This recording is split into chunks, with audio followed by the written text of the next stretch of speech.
좋으신 하나님이 주시는 은총과 또 평화가 사랑하는 여러분들과 함께 하시기를 빕니다. 오늘은 성령 강림후 13번째 주일입니다. 이번 주 목요일이 처서더라고요. 처서가 지나면 이제 더위가 좀 가시고 선선해지게 되는 것 같습니다. 몇 년 전 한 기상 현상 때문에 이 처서에 마법과 마술을 뜻하는 매직이라고 하는 단어를 붙여서 처서 매직이라고 부르고 있습니다.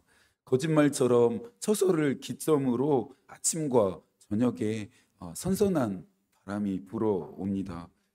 그런데 참 슬픈 소식은 일기예보를 접할 때마다 이번 처서를 지나도 여전히 덥고 계속 열대야가 지속될 거라고 하는 기상 예보들을 듣게 되기 때문입니다. 몸과 마음이 참 지쳐가는 때입니다. 몸과 마음 잘 관리하실 수 있기를 바라고 저희가 함께 또 기쁜 마음으로 건강하게 선선한 바람이 불어오는 날을 함께 또 맞이할 수 있으면 좋겠습니다. 어제부터 5번째 사경회가 진행되고 있습니다. 이번 사경회에서는 지난 아침 기도회 때 저희가 1차적으로 묵상했던 출애굽기를 다시 읽어가면서 하나님이 주시는 교훈과 가르침을 배우고 있습니다. 칼빈은 하나님을 향한 사랑과 또 연관된 경외심은 다름이 아니라 하나님을 아는 지식이 가져다 주는 유익함이다라고 하면서 하나님 아는 지식, 하나님의 말씀을 배우는 것이 얼마나 유익한 일인지를 우리에게 말하고 있습니다. 왜 그렇게 말하고 있는지 그의 설명을 조금 더 들어봐야겠습니다. 왜냐하면 사람이란 존재의 전부를 하나님께 비치고 있다는 것, 아버지의 돌보심으로 양육된다는 것, 그분이 모든 선의 창시자이며 그렇게 하기에 사람이라면 하나님 외에는 다른 어떤 것도 구할 필요가 없다는 사실을 깨닫기 전에는 결코 그분께 기꺼이 헌신하지 않는다.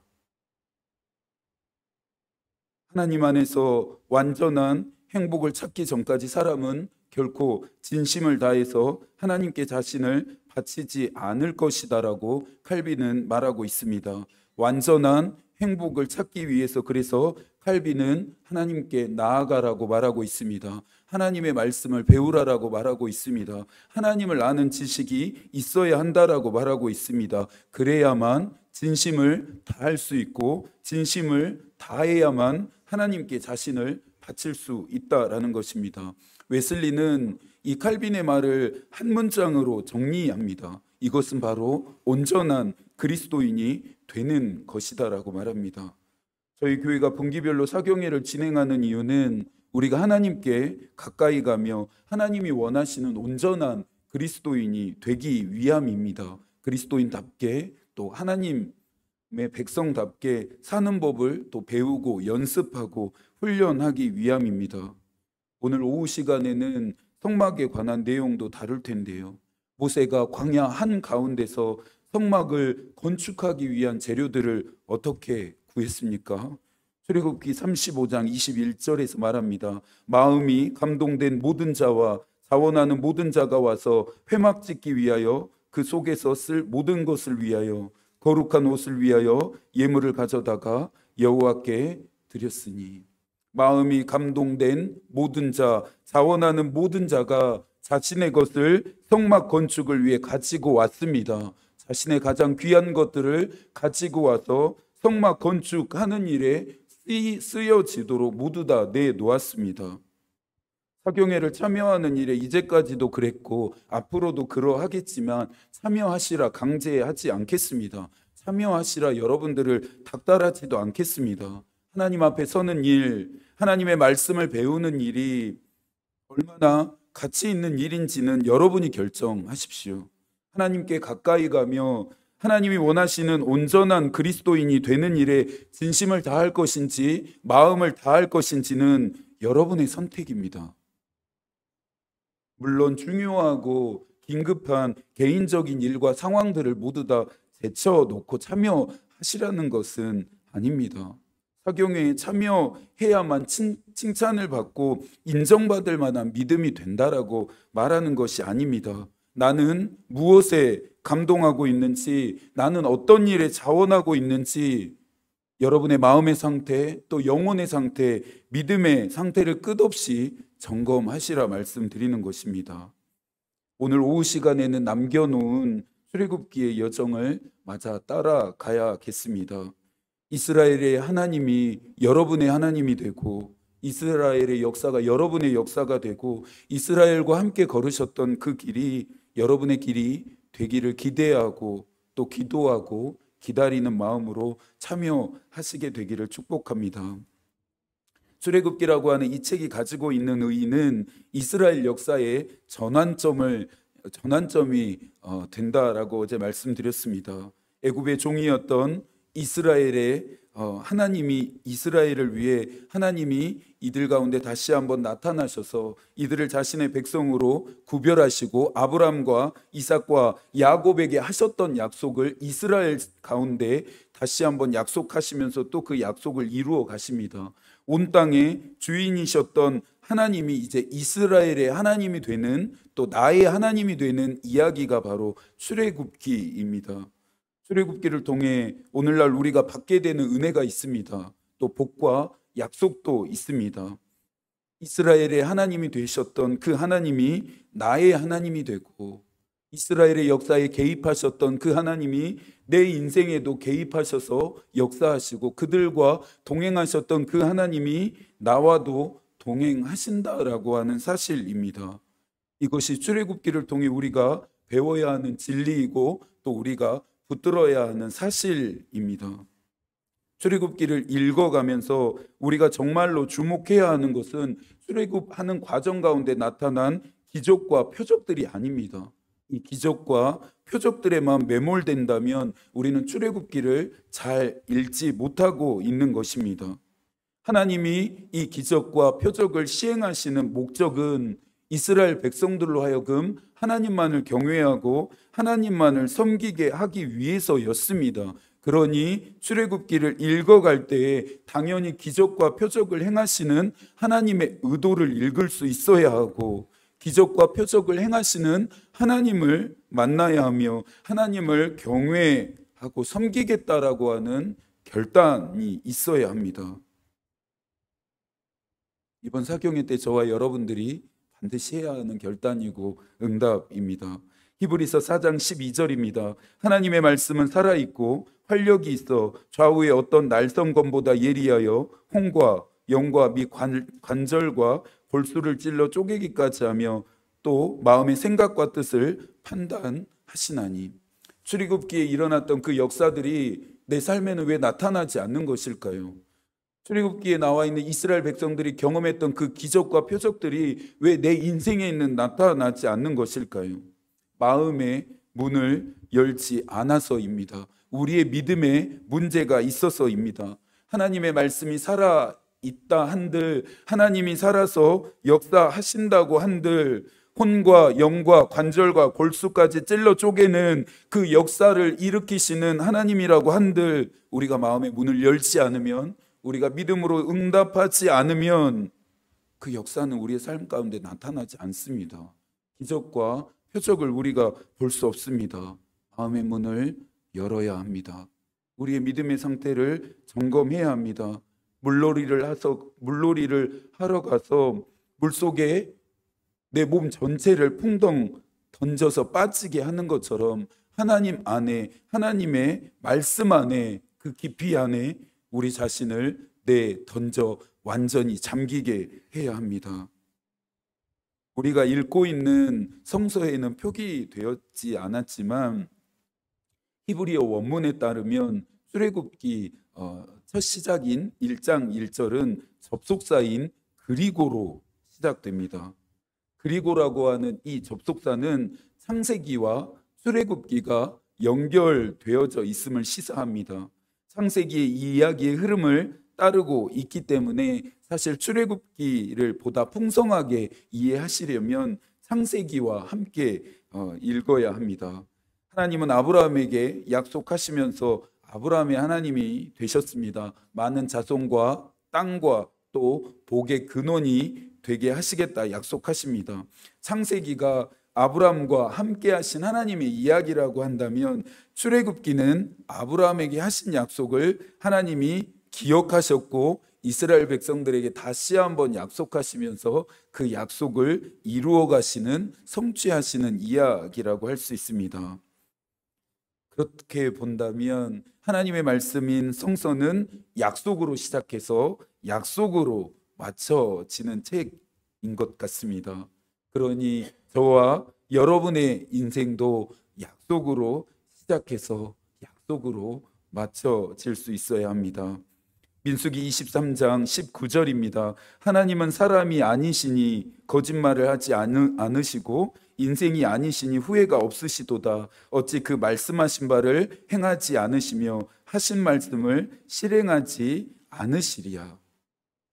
현대성서가 이렇게 번역하고 있지만 혹시 옛날 성경 읽었던 거 혹시 생각나시나요? 옛날 성경은 하나님은 인생이 아니시니 시건치 아니하신다라고 옛날 성경에는 표현이 되어 있었습니다.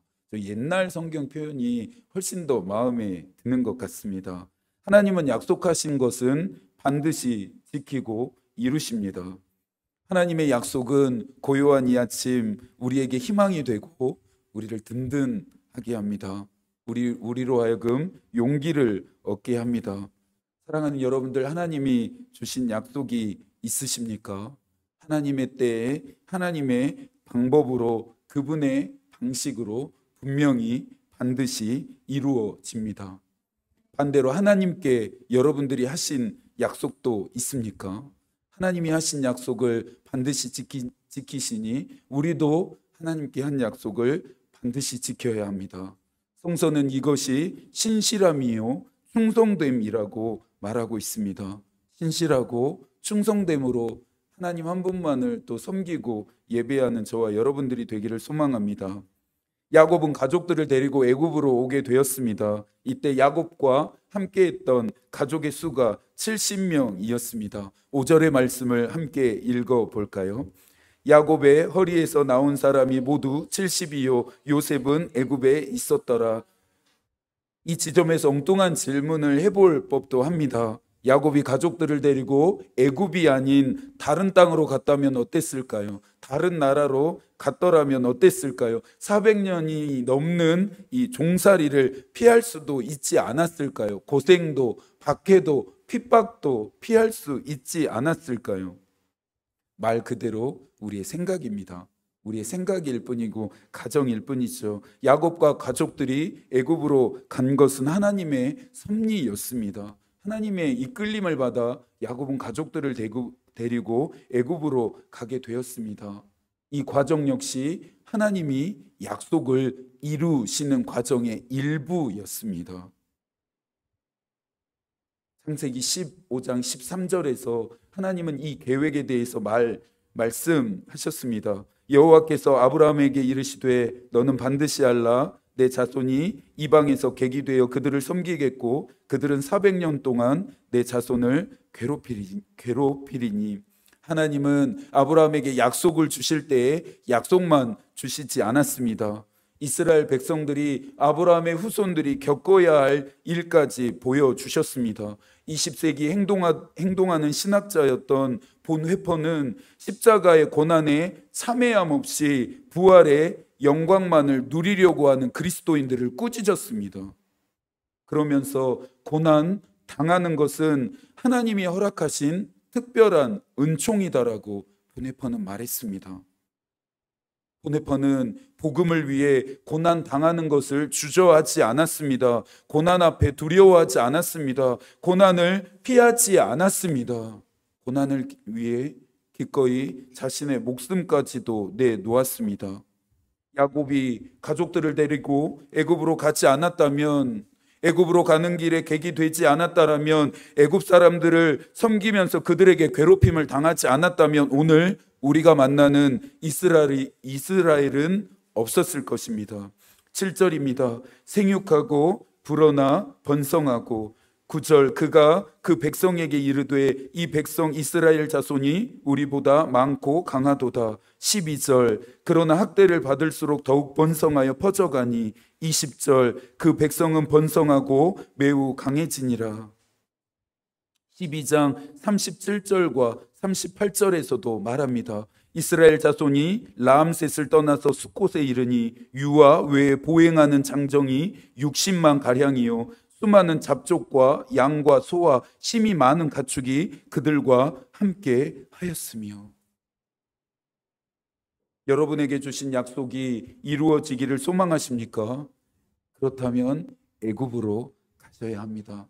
여러분이 가야 할 애굽으로 가셔야 합니다. 여러분이 겪어야 할 고난 앞에 주저하지 마십시오. 여러분이 겪어야 할 고난을 피하거나 고난 앞에서 물러서지 마십시오. 바울도 디모데에게 권면했습니다. 디모데후서 1장 8절입니다. 그러므로 너는 내가 우리 주를 증언함과 또는 주를 위하여 갇힌 자 된 나를 부끄러워하지 말고 오직 하나님의 능력을 따라 복음과 함께 고난을 받으라. 복음과 함께 고난을 받으라 라고 말합니다. 웨슬리도 그리스도인에게 또 온전한 그리스도인이 되기 위해서는 고난은 꼭 필요하다 말합니다.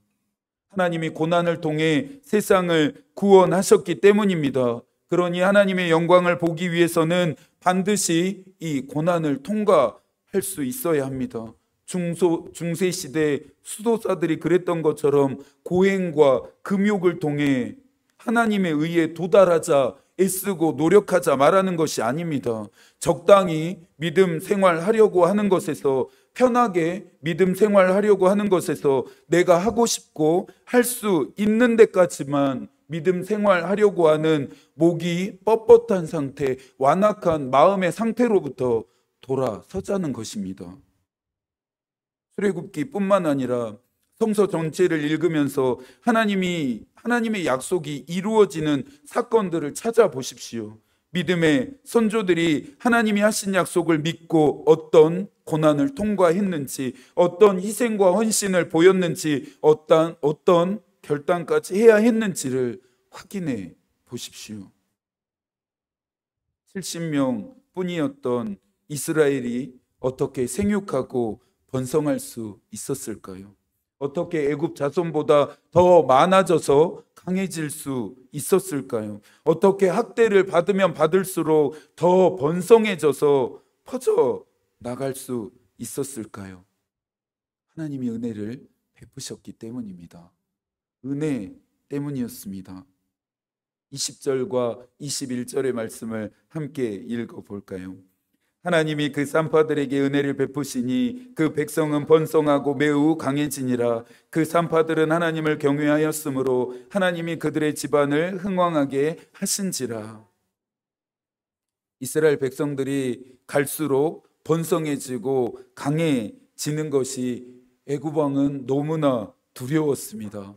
그래서 히브리 산파들에게 히브리 여자들이 남자 아기를 출산하거든 그 즉시 그 자리에서 그 아기들을 죽일 것을 명령합니다.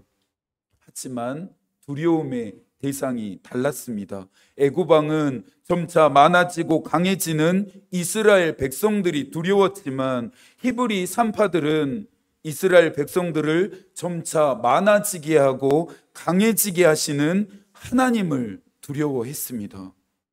이 두려움의 대상의 차이가 그 결과를 극명하게 갈리게 했습니다. 애굽 왕과 애굽은 하나님의 끔찍하고 처참한 심판을 받지만 히브리 산파들은 하나님께 은혜를 입었습니다. 하나님을 두려워해서 애굽 왕의 명령을 어기고 자신들이 죽게 될지도 모른다라고 하는 위험 앞에서 히브리 여자들은, 산파들은 히브리 여자들이 출산한 남자 아기를 살리기로 선택했습니다. 이 선택에 하나님은 은혜로 응답하십니다. 단순히 히브리 산파들에게만 베푸신 개인적인 은혜가 아니었습니다. 히브리 산파들에게 베푸신 이 하나님의 은혜는 최종적으로 누구를 향했습니까? 이스라엘 백성들에게 베푸시는 은혜였고, 고요한 이 아침 우리에게 베푸시는 은혜입니다. 고난 받는 것은 인간의 일이지만 은혜를 입게 하는 것은 하나님의 일입니다. 지난 목요일과 금요일에 한 교회 청년부 수련회를 다녀왔던 이야기들을 계속 나누고 있는데요. 제자도에 대한 말씀을 나누었습니다. 제자의 길을 어떻게 갈 수 있을지, 또 제자의 길을 가기 위해 우리가 어떻게 제자가 되어야 할지에 대한 말씀을 나누었습니다. 말씀을 준비하면서 나는 제자인가, 나는 제자의 삶을 살고 있는지 점검하며 확인해야 했습니다. 나는 제자가 아직 되지 못했는데, 아직 나는 제자의 길을 가지 못하고 있는데, 이 말씀을 청년들 앞에서 나누고 도전해야 하니 마음이 한없이 무겁게 내려앉았습니다. 청년들에게 어떤 마음을 나눠야 할까, 또 기도하면서 다른 것보다 예수 그리스도에 대해서 나누어야겠다라고 하는 강한 확신이 제 안에 들기 시작했습니다. 청년들에게 예수 그리스도라고 하는 그분 자체를 나누어야겠다라고 하는 마음이 제 안에 들었습니다. 공고한 날이 이르기 전에 창조주 여호와를 기억하라고 했던 전도자의 권면처럼, 곤고한 날을 당한 청년들에게 또 곤고한 날이 이르기 전에 또 청년들에게 창조주 하나님을 기억하는 믿음을 가질 것을 도전했습니다. 제자의 길을 가겠다 함은 기꺼이 고난 받기로 결정하는 길이라 도전했습니다. 내가 져야 할 십자가를 없애달라고 기도하기보다는 십자가를 질 수 있는 튼튼한 어깨가 되게 해달라고 기도하며 영적인 근력을 키워가라 도전했습니다. 고난 없기를 기도하기보다는 고난 앞에서 결코 뒤로 물러나지 않는 믿음의 용기를 주시기를 간청하라 도전했습니다. 사실 이것은 저를 향한 도전이었고, 저의 기도였고, 또 제가 해야 할 기도이자 또 결단이고 헌신이었습니다. 여러분들도 그렇게 하실 수 있기를 소망합니다. 하나님은 이스라엘 백성들에게 어느 날 갑자기 은혜를 베푸신 것이 아닙니다. 이 약속은 오래전 아브라함에게 먼저 하신 약속이었고, 하나님은 아브라함에게 먼저 하신 약속도 이루셨고, 다음에 이스라엘 백성에게 하신 약속도 이루십니다. 출애굽기를 통해 우리도 만나게 되는 소망이 있습니다. 이스라엘의 하나님이 나의 하나님도 되신다는 것, 이스라엘의 역사에 개입하셨던 하나님이 내 삶에, 내 인생에도 개입하셔서 역사하신다는 것, 이스라엘 백성들과 함께 걸으셨던 그 길이 나의 길이 된다라는 것입니다. 출애굽기는 하나님과 하나님의 백성의 관계가 어때야 하는지를 보여주는 책입니다. 먼저 하나님은 이스라엘 백성들에게 하나님이 되십니다. 여호와라는 이름으로 나타나셔서 그들의 기도를 들으시고 그들을 위해 싸우시고 그들을 구원하시며 그들을 인도하십니다. 그러니 다음으로는 하나님이 하나님 되셨으니 이스라엘 백성들도 당연히 하나님의 백성다워야 하고 하나님의 백성다운 삶을 살아가야 합니다. 하나님이 이스라엘 백성들에게 요구하시는 것, 우리에게 요구하시는 것은 그렇게 대단한 것이 아닙니다. 거창한 것이 아닙니다. 여호와 하나님 한 분만을 예배하고 그분만을 섬기는 것입니다. 출애굽을 시킨 이유도 또한 그들에게 하나님이 되시는 것도 모두 이 때문이었습니다. 고요한 이 아침에 하나님이 우리에게 요구하시는 것도 바로 이것입니다. 저와 여러분이 온전히 하나님 한 분만을 예배하고 섬기는 것입니다. 교회에서만 예배 드리는 시간에만 믿는 자들과 있을 때만 나의 하나님이 되시는 것이 아니라 교회 밖에서도, 예배를 드리지 않는 시간에도, 믿지 않는 사람들 앞에서도, 세상 한가운데서도 나의 하나님으로 인정되기를 하나님은 바라십니다. 사실 세상 한가운데서 살아가야 하는 우리가 믿음을 지킨다는 것은 결코 쉬운 일은 아닙니다. 하나님 한 분만을 예배하고 온전히 그분을 따라가지 못하도록 하는 방해와 위험과 유혹과 또 미혹이 많기 때문입니다. 눈에 보이지 않는 하나님보다 우리를 미혹하고 현혹시키는 눈에 보이는 보암직하고 먹음직하고 지혜롭게 할 만큼 탐스러운 것들이 너무 많습니다. 하나님보다 더 따르고 싶고 따라가고 싶고 예배하고 싶은 대상들이 너무나 많습니다. 스탠리 하우어스는 하나님의 백성들의 삶의 방식을 두 가지로 정의했습니다. 첫째, 온 세상을 위해 하나님께서 창조하신 목적인 그 모험에 참여하고, 둘째, 공동체를 통해 거짓이 아니라 참된 것에 우리의 삶을 일치시키는 훈련을 받아서 구원에 이른다. 하나님이 이스라엘에게 원하신 것, 그리고 저와 여러분에게 원하시는 것은 하나님의 창조의 목적을 따라 살고 하나님의 말씀에 우리의 삶을 일치시키는 훈련을 해 가는 것입니다. 말로만 믿음을 고백하지 않고 삶으로 증명하는 우리의 믿음이 되기를 소망합니다. 하나님의 백성답게 아름답고 진실한 삶을 살아내시는 이 한 주가 되시기를 바랍니다. 이 한 주도 여러분을 위해 기도하겠습니다. 하나님의 마음이 우리의 기도가 되고 하나님의 뜻이 우리의 길이 되기를 빕니다. 아멘.